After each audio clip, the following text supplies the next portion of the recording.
आजपर्यंतच्या बैलगाडी शर्यत क्षेत्राच्या इतिहासात पहिल्यांदाच तिरकवाडी मैदानात एक गोष्ट घडली.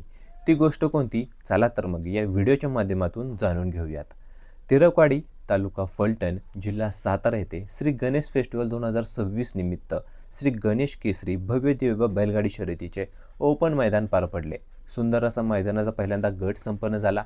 गटानंतर सेमीला सुरुवात झाली. त्यामध्ये सेमी जो 7 होता त्याने सगळ्यांचेच लक्ष वेधले आणि सेमी 7 झाल्यानंतर सोशल मीडियावर व्हिडिओ असेल किंवा त्या सेमीचा स्क्रीनशॉट असेल तो प्रचंड व्हायरल झाला आणि त्याच्यावरून आपल्याला समजते की बैलगाडी शर्यत क्षेत्रामध्ये कॉम्पिटिशन असेल ते किती वाढत चालले, म्हणजे स्पर्धा किती वाढत चालली आहे. बैलगाडी क्षेत्रात अनेक वर्षाच्या परंपरेत असंख्य शर्यती झाल्या, पण आज घडलेली घटना ही वेगळी होती, अनोखी होती आणि अंगावर काटे आणणारी होती.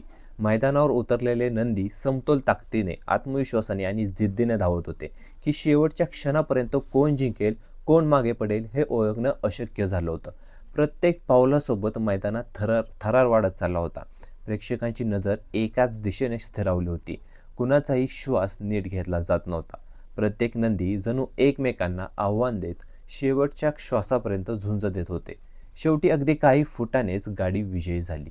मित्रांनो, त्या सेमीमध्ये तास 1 वरती सुंदर आणि निशान, 2 वरती तेजाबाई आणि हरण्या, 3 वरती बलमा आणि सम्राट, 4 वरती टग्या आणि गिरवीचा भुंडा, 5 वरती मन्या आणि रायफल, 6 वरती कबाली आणि माणिक, 7 वरती बैजा आणि भैरव, 8 वरती सोन्या आणि कबीरा.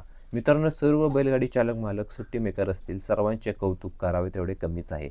अगदी शेवटच्या क्षणापर्यंत आपण सांगू शकत नव्हतो की कोण विजयी होईल आणि ही गोष्ट बैलगाडी शर्यत क्षेत्रामध्ये पहिल्यांदाच घडली. पण या क्षणाने हजारो लोकांच्या मनात जीवनातील एक अनमोल संदेश सोडला आहे. परिस्थितीला सामोरे जाऊन शेवटच्या श्वासापर्यंत आपले प्रयत्न करत राहायचे आणि जेव्हा प्रयत्नासोबत नशिबाची साथ असेल ना, तेव्हा यश हे नक्की मिळतं. मित्रांनो, तुम्हाला हा व्हिडिओ कसा वाटला नक्की कमेंटमध्ये सांगा.